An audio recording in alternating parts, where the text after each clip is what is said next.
वंदे वंदे वंदे।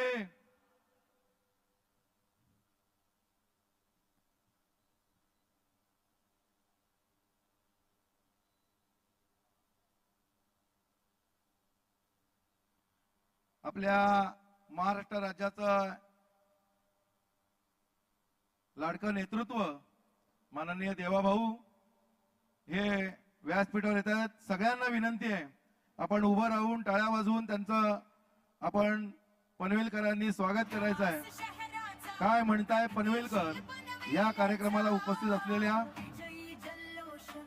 माननीय देवाभाऊंचं जोरदार टाळ्या वाजवून स्वागत करूया। बोलो भारत माता की वंदे। माननीय मुख्यमंत्री देवेंद्रजी फडणवीस साहेब यांना विनंती करतो की त्यांनी आपल्या राज्याचे आराध्य दैवत माननीय छत्रपती शिवाजी महाराज यांना वंदन करावं। छत्रपती शिवाजी महाराज की, धर्मवीर संभाजी महाराज की।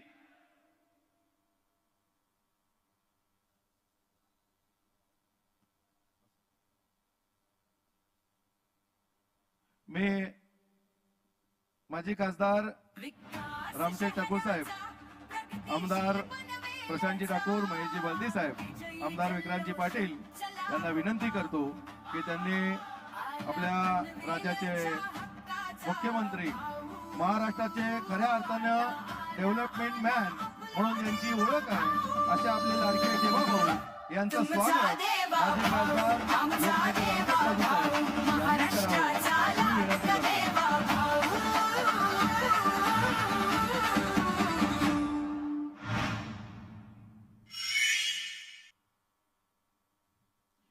या कार्यक्रमाला उपस्थित असलेले आपले सुप्रसिद्ध अभिनेते प्रसादजी ओक यांचं स्वागत माननीय आमदार महेशजी बलदी साहेब आणि त्याचबरोबर आपल्या प्रसिद्ध अभिनेत्री माननीय अमृताजी कानविलकर यांचं स्वागत आमदार प्रशांत ठाकूर साहेब या दोघांनी करावं असं मी यांना विनंती करतो। बोला भारत माता की। पनवेलचं जे विजन आहे त्या विकासाचं विजन 2030 काय असेल हे आपल्या समोर आता आपल्या या संवादाच्या रूपाने येणार आहे। सर्वांना विनंती करतो पुन्हा एकदा जोरदार टाळ्याने आपण सगळं स्वागत करावं।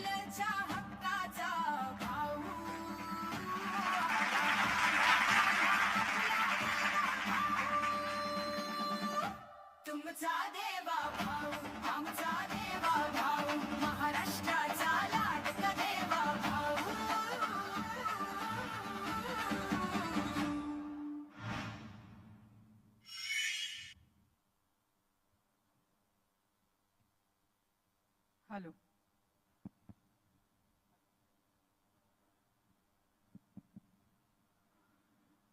नमस्कार। छत्रपती शिवरायांच्या पदस्पर्शाने पावन झालेल्या या रायगड जिल्ह्यामध्ये मी प्रसाद ओक तुम्हा सर्वांचं आणि अर्थातच आपल्या सन्माननीय लाडक्या मुख्यमंत्री साहेबांचं मनपूर्वक स्वागत करतो। आभारी आहे, थँक्यू। 2016 साली आपणच जन्माला घातलेल्या पनवेल महानगरपालिकेचे नागरिक आज आपलं स्वागत करायला, आपले विचार ऐकायला प्रचंड उत्सुक आहेत। त्यांच्या मनातल्या सगळ्या प्रश्नांची उत्तरं तुमच्याकडे आहेत याची त्यांना खात्री आहे आणि म्हणूनच हा सभामंडप पूर्णपणे भरलेला आहे। एकदा तुमच्यासाठी टाळ्या वाजवा स्वतःसाठी। आजच्या या सभेबद्दल सर आपण जवळपास 5000च्या वर सोसायट्यांमध्ये पत्रकं वाटली आणि तिथून अनेक लोकांचे प्रश्न, त्यांच्या मनातल्या समस्या त्यांनी शेअर केल्या। तर त्यांचा प्रतिनिधी म्हणून त्यांच्या मनातले काही प्रश्न मी तुम्हाला आज विचारीन। त्यामध्ये पाणी टंचाई, वाहतूक कोंडी, अतिवृष्टी, त्याच्यानंतर कला, क्रीडा क्षेत्र, टॅक्स अशा अनेक विषयांवर आपण बोलणार आहोत। पण सुरुवातीला आज राजमाता जिजाऊ यांची जयंती आणि स्वामी विवेकानंदांची पण जयंती। स्वामी विवेकानंदांच्या आयुष्यावर तुम्ही बराच अभ्यास केलेला आहे, तर तरुणाईला प्रेरणा देणाऱ्या स्वामी विवेकानंदांबद्दल काय सांगाल आणि अर्थातच जिजाऊंबद्दल काय सांगाल? सर्वप्रथम जिजाऊ माँ साहेबांना या ठिकाणी मी आदरांजली अर्पित करतो। आणि आपण सर्वच जाणतो की ज्या काळामध्ये या देशामधले अनेक राजे आणि राजवाडे हे मुघलांचं मंडलिकत्व स्वीकारून त्या ठिकाणी काम करत होते, अशा काळामध्ये या महाराष्ट्राच्या भूमीमध्ये आई जिजाऊ माँसाहेबांनी स्वराज्याचं स्वप्न बघितलं आणि शिवबांना सांगितलं की तुला स्वराज्य स्थापन करायचं आहे. आणि आई जिजाऊ माँसाहेबांमुळेच शिवाजी महाराज घडले आणि शिवाजी महाराजांनी एक असं स्वराज्य तयार केलं की जे पुढे मराठ्यांनी अटके पार नेलं. आणि म्हणून मला असं वाटतं की दिल्लीच्या सिंहासनावर ते सिंहासन काबीज 2 वेळा करणारे हे फक्त मराठी होते. ही आपली जी शक्ती आपल्याला मिळाली ती छत्रपती शिवरायांमुळे आणि ती आई जिजाऊंमुळे. आणि जर आपण आधुनिक भारताकडे जर आलो तर युवकांना प्रेरणास्थान म्हणून आपण स्वामी विवेकानंदांकडे पाहतो. स्वामी विवेकानंदांनी अद्वैत वेदांत आणि विज्ञान याची सांगड घातली आणि हे द्वैत नाही, हे एकच आहे. अशा पद्धतीनं त्यांनी वेदांताचे सिद्धांत आपल्यासमोर मांडले आणि मोठ्या प्रमाणात तरुणाईला त्यांनी प्रभावित केलं. स्वामी विवेकानंदांनी ज्यावेळेस शिकागोच्या धर्म परिषदेमध्ये भाषण केलं आणि ते जे ऐतिहासिक भाषण आहे by sisters and brothers of America, आणि त्या भाषणानंतर त्या ठिकाणी जे काही लोक होते ते एकदम मंत्रमुग्ध झाले. एका महिलेला विचारलं, ती अमेरिकन महिला होती, की असं काय झालं, म्हणजे स्वामी विवेकानंदांनी काय केलं. ती म्हणाले मला माहिती नाही, पण असा माझ्या शरीरातनं एखादा विजेचा करंट जावा तसं त्यांचे शब्द गेले आणि मला समजेच ना, मी इतकी मंत्रमुग्ध झाली. आणि स्वामी विवेकानंद हे ज्यावेळेस तिथे गेले होते ना, त्यावेळी लोक त्यांच्याकडे अशा नजरेने पाहत होते की हा कोण भारतातला प्रतिनिधी आहे. एक भगवा कपडा कमरेला बांधला, एक भगवा कपडा खांद्यावर टाकला, एक भगवा कपडा डोक्याला बांधला, हा काय धर्माबद्दल सांगणार आहे. पण त्यांच्या त्या एका भाषणाने त्यानंतर संपूर्ण अमेरिका आणि युरोपमधल्या प्रत्येक देशामध्ये फ्रंट पेजवर वृत्तपत्राच्या केवळ त्यांचाच विचार आला आणि एका भाषणाने त्यांनी दिग्विजय मिळवला.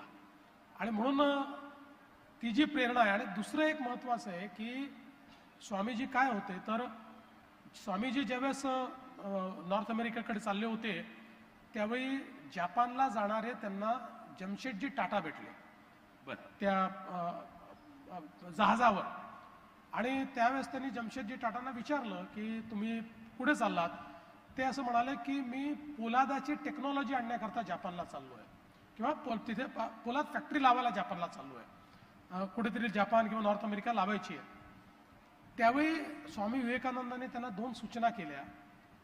ते म्हणाले पहिल्यांदा तर तुम्ही तिकडे लावू नका, तिथली टेक्नॉलॉजी तिथलं तंत्रज्ञान तुम्ही भारतामध्ये आणा. आणि दुसरं त्यांनी सांगितलं की अध्यात्म आणि विज्ञान याच्यामधला मेळ काय आहे तो त्यांनी सांगितलं. आणि त्यांनी सांगितलं की आपल्याला कुठल्याही परिस्थितीत भारतामध्ये विज्ञानावर संशोधन करणारी इन्स्टिट्यूट सुरू केली पाहिजे. आणि मग तिथनं परत आल्यानंतर जमशेदजी टाटांनी 1898ला Indian institute of empirical sciences ही बंगलोरला तयार केली आणि एक पत्र स्वामी विवेकानंदांना पाठवलं की तुम्ही सांगितल्याप्रमाणे इन्स्टिट्यूट मी तयार केली आहे, आता या इन्स्टिट्यूटचे पहिले व्हाईस चान्सलर तुम्ही झालं पाहिजे, असं पत्र गेलं. त्याला स्वामी विवेकानंदांनी उत्तर दिलं, मला ईश्वराने यापेक्षा खूप व्यापक काम करण्याकरता पाठवलं आहे, मी एका ठिकाणी स्वतःला बांधून ठेवू शकत नाही, पण ही संस्था भारतामध्ये विज्ञाननिष्ठ समाज तयार करण्याकरता एक अतिशय महत्वाची संस्था ठरेल. आणि आज आपण पाहतोय भारतातली एक संस्था ती आहे. आणि म्हणून स्वामी विवेकानंद हे एक प्रकारे या भारताच्या तरुण पिढीला, आणि बघा त्यांनी 20व्या शतकात सांगितलं होतं 21वं शतक हे भारताचं असेल, आज आपण पाहून राहिलो 21वं शतक भारताचं. वा वा वा वा. थोडक्यात तेव्हा स्वामी विवेकानंदांनी जे भगवं वादळ सुरू केलं ते आज इथपर्यंत येऊन पोहोचलेलं आहे आणि इथून पुढे तसंच ते घोंगावत राहणार आहे.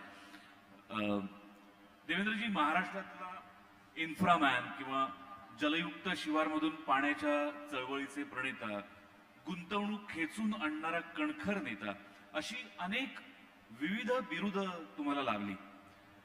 पण ज्या महानगरपालिकेचा जन्मच तुमच्यामुळे झालाय, त्या महानगरपालिकेच्या वर्तमानाकडे आणि तिच्या भविष्याकडे आपण कसं पाहता? मला असं वाटतं की ही जी महानगरपालिका आहे ही अत्यंत महत्वाची आहे. कारण एक प्रकारे आपण जर विचार केला तर ठाणे जिल्हा, रायगड जिल्हा या 2 जिल्ह्यांना जोडणारी अशा प्रकारची महानगरपालिका आहे. आणि मी नेहमी असं सांगतो की भविष्यातली तिसरी मुंबई, मुंबई झाली, नवी मुंबई झाली, तिसरी मुंबई जी आपण तयार करणार आहोत, त्या तिसऱ्या मुंबईमध्ये या महानगरपालिकेचा, या पनवेल आणि सगळा जो आपलं नवीन एअरपोर्ट आहे, या सगळ्या भागाचा एक अत्यंत महत्वाचा त्या ठिकाणी वाटा राहणार आहे. विशेषतः आता जे नवी मुंबईचं एअरपोर्ट आपण तयार केलं, ज्याला पुढे भविष्यात आपण दिबा पाटलांचं नाव देणार आहोत, हे जे एअरपोर्ट आहे, या एअरपोर्टमुळे एक मोठा एरिया तयार झाला, ज्याला आपण नैना म्हणतो. म्हणजे एअरपोर्टचा जो इन्फ्लुएन्स झोन आहे, हा जो इन्फ्लुएन्स झोन आहे, याला आता येत्या काळामध्ये आपण एक तिसऱ्या मुंबईच्या रूपानं जोडतोय किंवा तयार करतोय.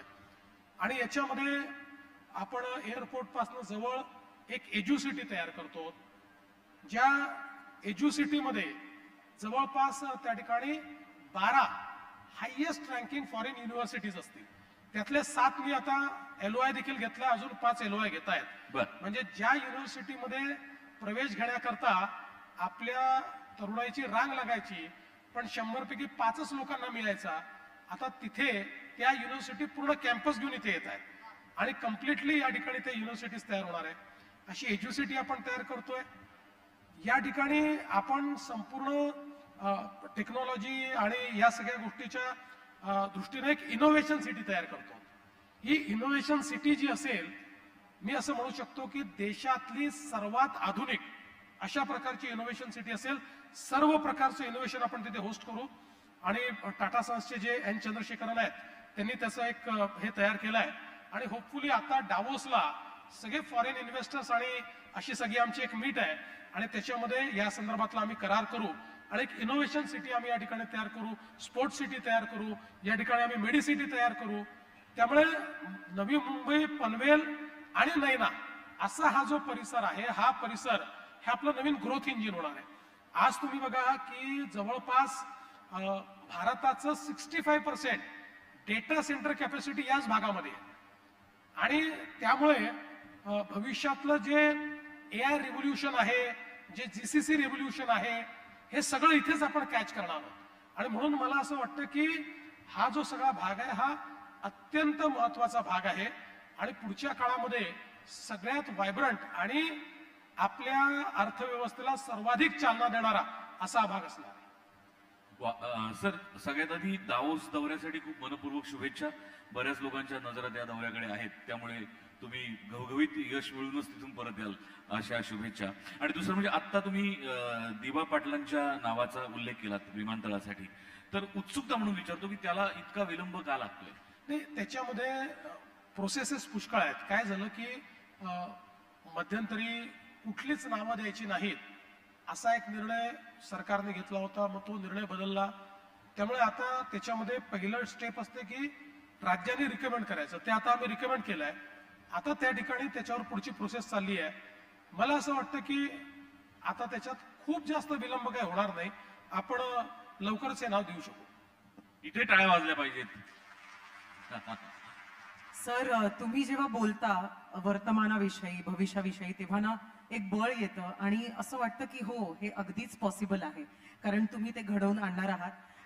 इथे उपस्थित तमाम रसिकांचं मी स्वागत करते आणि त्यांच्या वतीने मी अमृता तुमचं मनापासून स्वागत करते पुन्हा एकदा.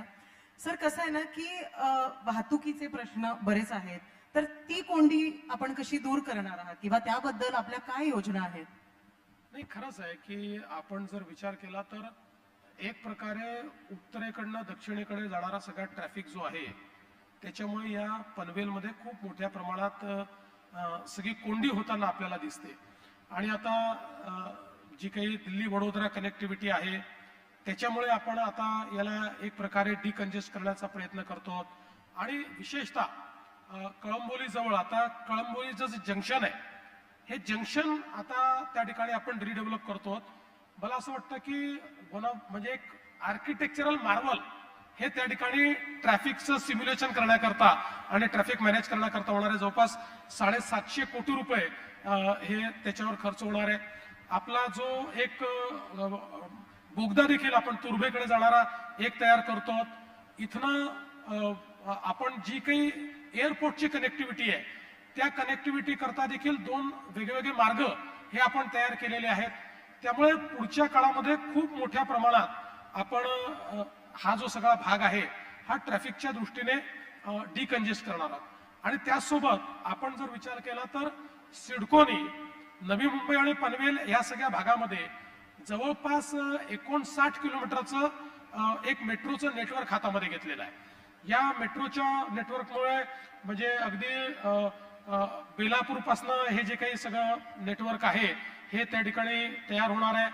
आणि मग पेंधारापासनं आपल्या नवी मुंबईच्या एअरपोर्ट पर्यंत, नवी मुंबई एअरपोर्ट पासनं तर आपलं जे आताचं जे छत्रपती शिवाजी महाराज एअरपोर्ट आहे तिथपर्यंत देखील आपण एक मेट्रो करणार आहोत. आपण म्हणजे नेरूळ, उरण, पनवेल असं सगळं त्या ठिकाणी मेट्रोने जोडणार आहोत. कल्याण, तळोजा, पनवेल हे आपण मेट्रोने जोडणार आहोत. त्यामुळे एक मेट्रोचं मोठं नेटवर्क देखील या ठिकाणी आपण तयार करतो आहोत.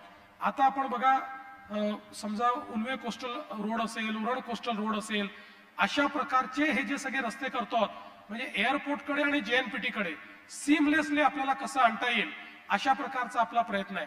आणि त्यातनं हा जो काही आपला दिल्ली वडोदरा जो रोड आहे त्या रोडवरनं देखील टनेल्स आणि रस्त्याच्या माध्यमातून आपण सगळा ट्रॅफिक हा त्या ठिकाणी डायव्हर्ट करणार आहोत जो JNPT ला जाणार आहे. त्यामुळे एकूणच जर आपण विचार केला तर एक खूप मोठं इन्फ्रास्ट्रक्चरचं काम या पनवेलमध्ये आता आपण हातामध्ये घेतलेलं आहे. वर्ष, 2 वर्ष, 3 वर्ष म्हणजे वेगवेगळ्या टप्प्यात हे काम त्या ठिकाणी पूर्ण होईल.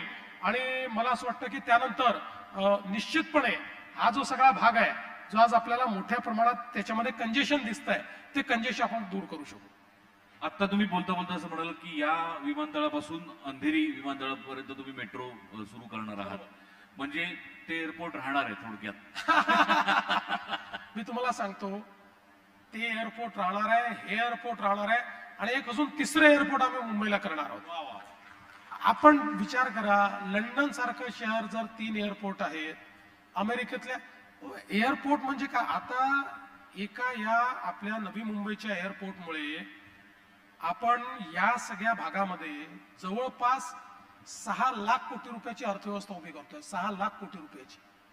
त्यामुळे तुम्ही हा विचार करा एक एअरपोर्ट काय करू शकता. एका एअरपोर्टमुळे हा सगळा जो भाग आहे आणि किती मोठा भाग आहे माहितीये, समजा नैनाचा आपण विचार केला, आपलं पुणे आज एक पुणे शहर किंवा पुणे महानगरपालिका एक बिगेस्ट अर्बन अग्लोमरेशन म्हणून समजा दिल्ली NCT एरिया सोडला तर सिंगल राज्याचं सगळ्यात मोठी महानगरपालिकेचं क्षेत्र हे बृहन्मुंबई नंतर, पण बृहन्मुंबई हे लांब आहे त्यामुळे स्क्वेअर किलोमीटर मध्ये सगळ्यात मोठं पुणे आहे, ते 500 स्क्वेअर किलोमीटर आहे आणि नैनाचं क्षेत्र 575 स्क्वेअर किलोमीटर आहे. त्याच्यापेक्षा मोठं हे का होऊ शकतं, एका एअरपोर्टमुळे होऊ शकतं.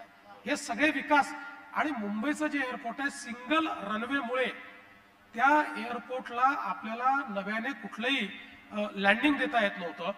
जवळपास मी असं म्हणेन की आपला 1 ते 1.5% GDP हा केवळ एअरपोर्टला लँडिंग डे म्हणून थांबला होता किंवा ती ग्रोथ आपल्याला मिळत नव्हती. ही सगळी ग्रोथ इकडे मिळणार आहे. आता आपण जर हा ईस्टर्न साईडला समजला तर आता आपण अजून एक जो तिसरा एअरपोर्ट आहे तो नॉर्थ वेस्टर्न साईडला म्हणजे जिथे वाढवणचं बंदर आहे त्या ठिकाणी आपण करणार आहोत. मुंबईला तिसरा एअरपोर्ट केला तरी देखील तेवढंच कंजेशन तुम्हाला मिळेल, इतकी मागणी मुंबईमध्ये उतरायची आहे. आता या एअरपोर्टवर सुरू झाल्यापासून आपण बघा किती मोठ्या प्रमाणात लँडिंग चालू झाले. त्यामुळे जे शहरातले एअरपोर्ट आहे ते तर राहीलच, त्याही एअरपोर्टमध्ये आमचा प्रयत्न काय आहे तर आत्ताची जी त्याची पॅसेंजर कॅपॅसिटी आहे तीही तिथली पॅसेंजर कॅपॅसिटी आम्ही 1.5 करणार आहे. जो छत्रपती शिवाजी महाराज टर्मिनस आहे किंवा एअरपोर्ट आहे त्याची 1.5 करणार आहे. ज्या विमानतळाचं भूमिपूजन आपण केलं तिथे पहिल्यांदा लँड होताना काय भावना होत्या? मला तुम्हाला सांगतो अतिशय आनंद झाला, कारण नवी मुंबईच्या एअरपोर्टची घोषणा 90s झाली होती, पण ते कासवाच्या चालीने चालत होतं, त्याला परमिशन्स मिळत नव्हत्या. पण ज्यावेळेस मोदीजींचं सरकार आलं आणि मी तुम्हाला घटना सांगतो की केंद्र सरकारशी संबंधित 8 परमिशन 8 ते 9 वर्षापासून मिळालेल्या नव्हत्या. आणि मोदीजींची एक व्हिडिओ कॉन्फरन्स होते, त्या व्हिडिओ कॉन्फरन्समध्ये मी ते लिस्ट केले आणि काय परिणाम होतो बघा. ज्या दिवशी सकाळी मोदीजी रिव्ह्यू घेणार होते त्या दिवशी सकाळपर्यंत 7 परवानग्या आल्या आणि जी 8वी परवानगी होती मोदीजींनी विचारले का नाही आली. त्यावेळेस त्यांनी सांगितलं की याला 1 महिन्याची स्टॅट्युटरी नोटीस द्यावी लागते, ती आम्ही दिली आहे, ती संपल्याबरोबर ही परवानगी पण दिली. आणि या सगळ्या परवानग्या आल्या आणि त्याच्यानंतर त्यातले सगळे अडचणी आम्ही दूर केल्या. विशेषतः नवी मुंबईच्या लोकांचे मी किंवा पनवेलच्या लोकांचे, उरणच्या लोकांचे किंवा या सगळ्या भागातल्या लोकांचे मी मनापासून आभार मानतो. इथली जी गावं होती, आता त्या सगळ्या गावांची नावं मला आठवत नाहीयेत, पण त्या गावांनी इतकं प्रचंड सहकार्य केलं आणि म्हणूनच या ठिकाणी आपण हे करू शकलो. आमचे रामशेठ या ठिकाणी आहेत, रामशेठ ठाकूरांनी खूप आम्हाला त्याच्यामध्ये सहकार्य केलं, अन्यथा हे फार कठीण काम होतं आणि त्या सहकार्यामुळेच लोक कन्व्हिन्स झाले आणि आपण फास्ट हे काम पूर्ण केलं. सर, तुम्ही जसं म्हटलं तसं की आधी सगळं कासव चालीने चाललं होतं, तर नवी मुंबईचं विमानतळ, अटल सेतू, समृद्धी महामार्ग, तुम्ही एक टाइमलाईन सांगितली आणि वेळेत सगळं पूर्ण केलं. ते कसं काय साध्य केलं? म्हणजे कसं आहे की सरकारी प्रोजेक्ट म्हटलं की आम्हा नागरिकांना ना चला आता 15-20 वर्ष लागतील याची सवय करून घेतली आता मी, नाही का, आम्ही समजून आलो तसे. पण मग तुम्ही काय हातात चाबूक वगैरे घेतलात आणि हे सगळं कम्प्लीट केलं का? मुळामध्ये हा जो अटल सेतू आहे ना, हा अटल सेतूचा कन्सेप्ट तयार केलाय JRD टाटांनी. बरं. 1962 मध्ये त्यांनी 1962ला म्हटलं होतं की आपल्याला मुंबई आणि नवी मुंबई अशा प्रकारे जोडता येईल. त्यानंतर खूप प्रयत्न झाले पण ते काही होत नव्हतं. सरकारने कोणी BOT वर करून पहिला. ज्यावेळी मी आलो त्यावेळेस आम्ही याचं काम हातामध्ये घेतलं.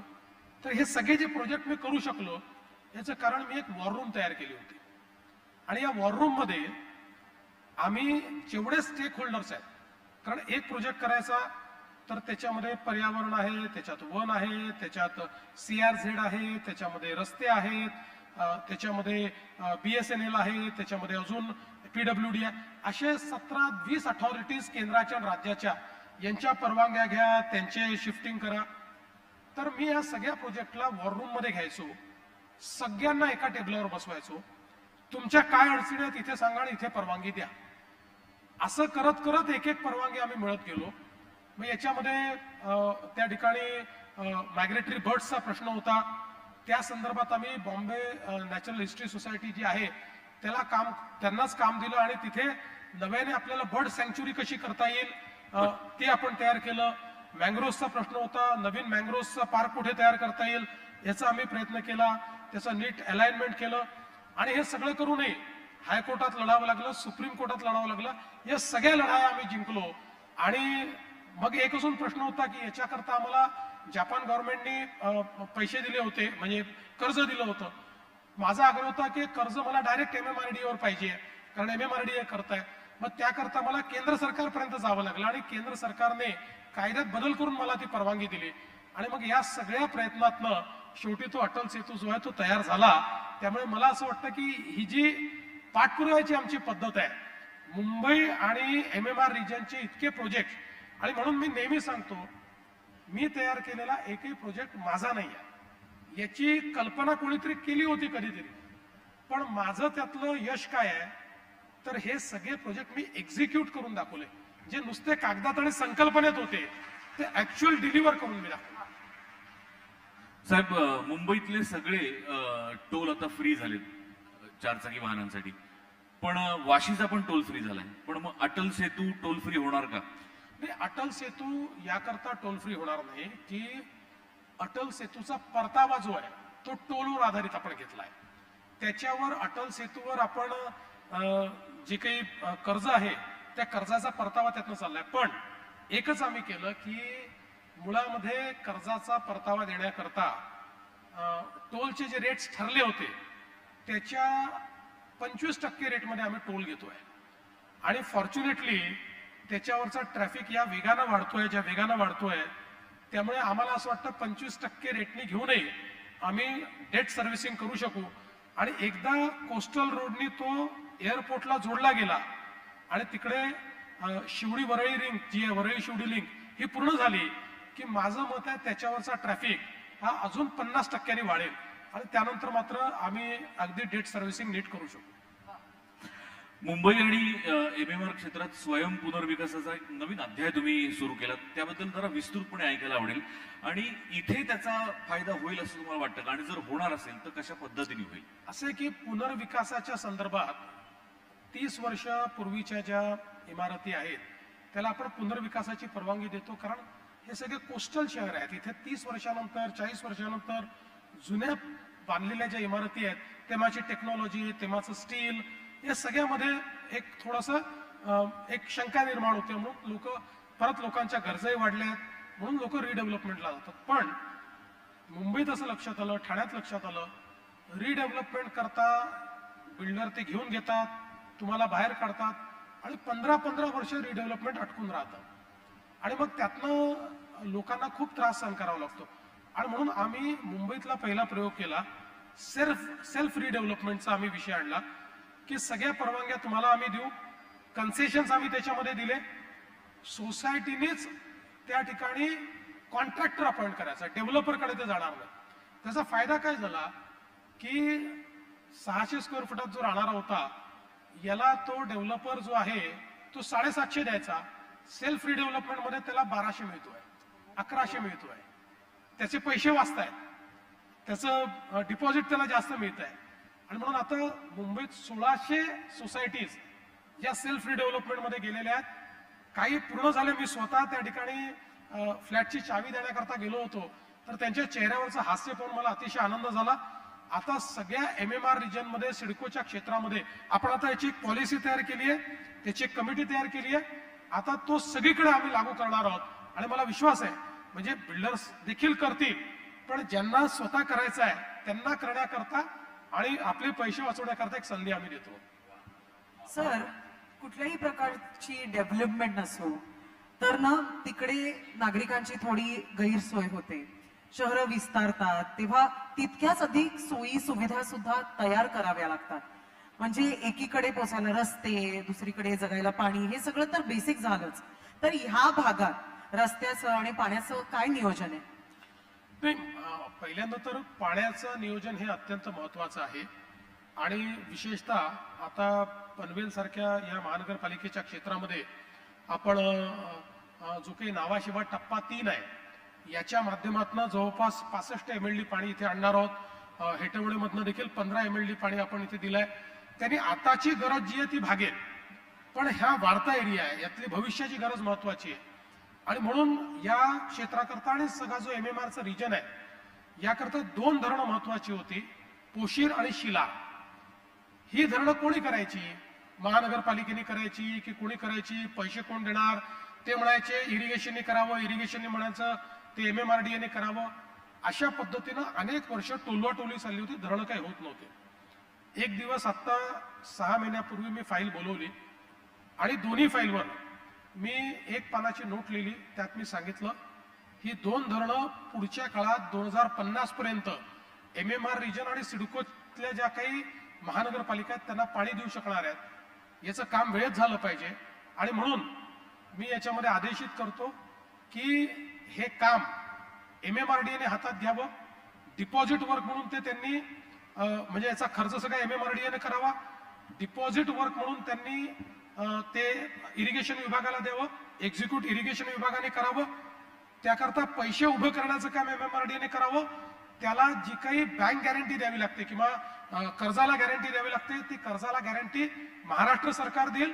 आणि मग याच्यातनं ज्या ज्या महानगरपालिकांना आपण पाणी देऊ त्यांचं काय कॉन्ट्रीब्युशन असलं पाहिजे ते आपण भविष्यात ठरवू आणि त्यांच्याकडनं घेऊ, पण त्याकरता थांबायचं नाही. हा निर्णय केला आणि नुसतं निर्णय करून थांबलो नाही, तो एक्झिक्यूट केला. त्या दोन्ही ठिकाणचे टेंडर्स काढले, त्याचे वर्क ऑर्डर दिले, त्याचं काम सुरू केलं आहे. आता 3 ते 4 वर्षात हे सगळी धरणं पूर्ण होतील आणि 2050 पर्यंत पनवेल सारखी जी शहरं आहेत या शहरांचा पिण्याच्या पाण्याचा प्रश्न पूर्णपणे आम्ही सोडवू.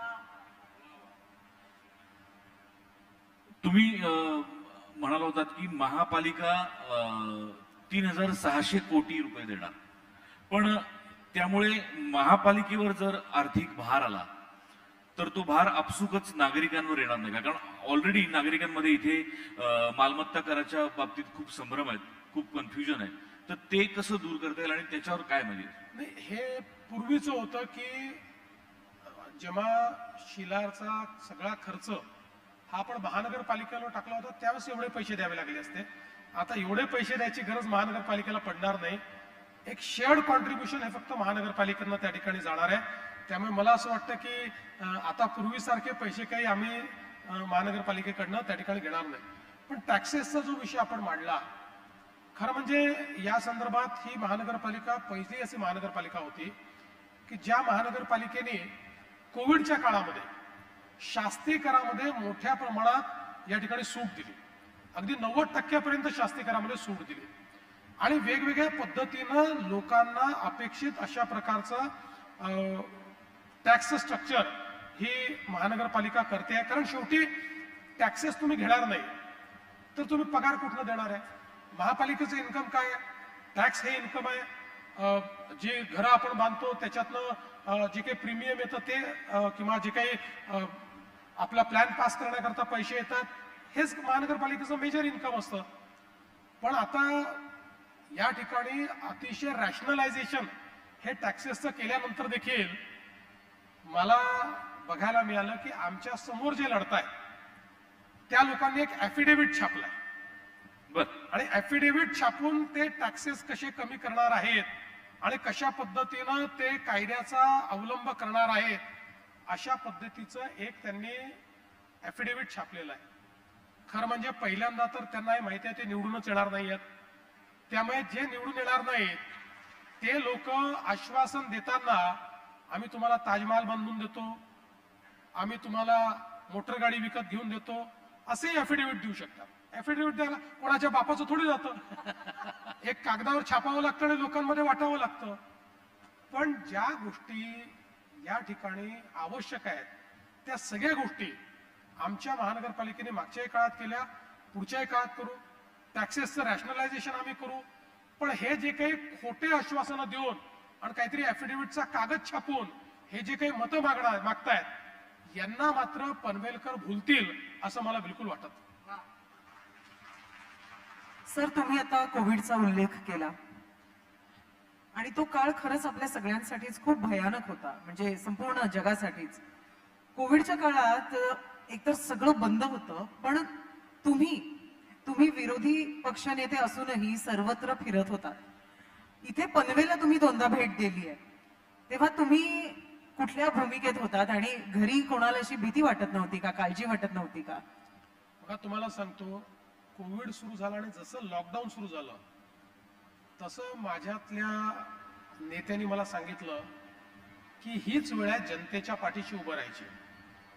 आणि मी जेव्हा बाहेर पडलो तेव्हा राज्यात कुठलाही सरकारचा नेता बाहेर पडलेला नव्हता. ते नंतरही पडले नाहीत तेव्हाच्या सरकारचे नेते. पण मी बाहेर पडलो आणि अक्षरशः पायाला भिंगरी लावून प्रत्येक जिल्ह्यात गेलो. प्रत्येक जिल्ह्यातल्या सिव्हिल हॉस्पिटलमध्ये, मेडिकल कॉलेजमध्ये, तिथल्या जिल्ह्यातले जे काही महानगरपालिकेचे हॉस्पिटल्स आहेत तिथे जाऊन काय आहे काय नाही आहे. मला हे माहिती होतं की आपण काही खूप परिवर्तन करू शकत नाही, पण कोणाचं तरी लक्ष